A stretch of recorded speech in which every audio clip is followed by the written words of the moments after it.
அஸ்ஸலாமு அலைக்கும். Hi friends, இன்றைக்கி நம்ம என்ன பார்க்க போகிறோம்னா துளசி துவையல் தான் பார்க்க போகிறோம். பாருங்கள், ஃப்ரெஷ்ஷான நம்ம வந்து துளசி பறித்து வச்சுருக்கோம். இது வந்து ஒரு 20 கிராம் எடுத்துக்கோங்க. இதோட வந்து பட்டவத்தல் வந்து காரத்துக்கு தகுந்தாப்பில் நான் வந்து 5 பட்டவத்தல் எடுத்திருக்கேன். ஒரு 10-15 சின்ன வெங்காயம் எடுத்திருக்கேன். ஒரு 2 பூண்டு எடுத்திருக்கேன். கொஞ்சமாக பெருங்காயத்தூள் எடுத்துக்கோங்க. சும்மா நெல்லிக்காய் சைஸ் அளவுக்கு நம்ம புளி எடுத்திருக்கோம். 2 சில்லு தேங்காய் துருவல் எடுத்திருக்கேன். அப்புறம் கடுகு கொஞ்சம் தாளிப்புக்காக.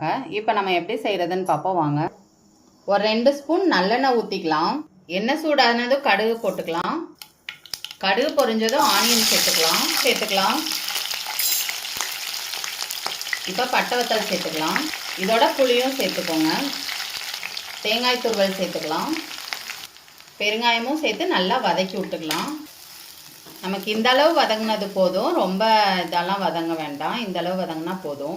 நம்ம வந்து இப்போ வந்து துளசியை சேர்த்துக்கலாம்.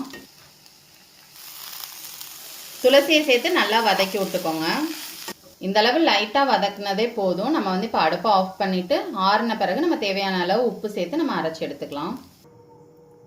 இப்போ நல்லா ஆறிடுச்சு. நம்ம மிக்சி ஜாரில் மாற்றி நம்ம அரைச்சி எடுத்துக்கலாம். கொஞ்சமாக தேவையான அளவு உப்பு போட்டு. பாருங்கள், சூப்பராக ரெடி ஆயிடுச்சு துளசி துவையல்.